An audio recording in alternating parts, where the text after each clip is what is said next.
And yes, it's true. NASCAR comes from bootlegging. More on that on the History Channel right after this message from Coonaway, major sponsor of Trash Panda 2019. The NFL, Bill.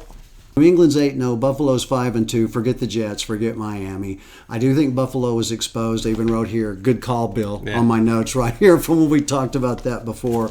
The North, Baltimore's really the only team that is of consequence there. Yeah. Pittsburgh, Cleveland, Cincinnati, 2-4, 2-5, 0-8. I don't see them really as factors. It'll be fun to watch, but if we're looking on down the line, it's hard to imagine somebody other than Baltimore. So the Colts 5-2. Houston's 5-3, Jacksonville 4-4. Gardner Minshew, that's interesting. Think about Tennessee 4-4. Think about Gordon going to Indianapolis. Ooh, yeah. But I agree with you, and we'll get down here. Just think about this, though, okay, Bill. Let's go through the West real quick because I want to talk about what all this might mean. Kansas City 5-3. Oakland 3-4. Clippers 3-5. Clippers. Chargers 3-5. Denver 2-6. I mean, first of all, Elway couldn't evaluate a quarterback if it, meant his job, and it should have meant his job for years and years. What I take away from this, Bill, is New England's obviously the cream of the crop here. Yeah.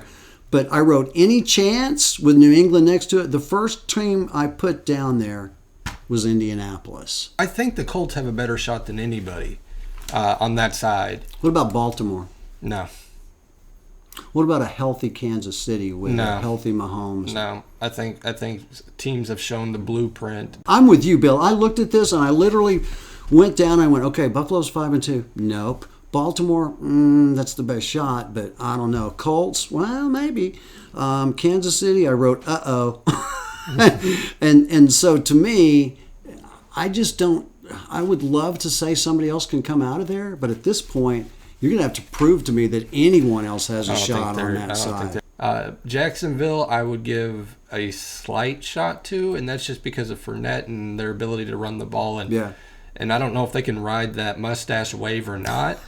Now, the NFC, I think, is kind of interesting in that, let's look at the East. Dallas is 4-3. Philadelphia is 4-4. I do think Philadelphia, I don't know what happened down in Dallas when they got shellacked, but they looked like a different team playing Buffalo.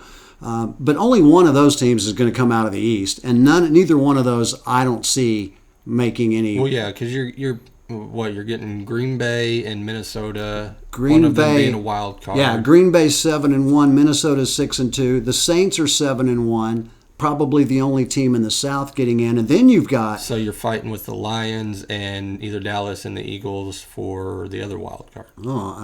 San Francisco 7-0. Yeah, Seattle 6-2. Yeah. The Rams 5-3. You're going to have two teams out of the West. I think you're going to have two teams out of the North. And then New Orleans and whoever wins between Dallas and Philadelphia.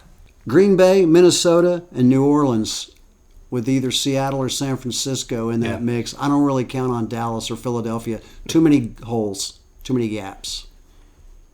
Too many gaps. Kind of like Amadeus, Mozart. Too busy, too many notes. You're listening to Excessive Celebration on Crossover Sports, reminding you to fill that gap on your phone with that app.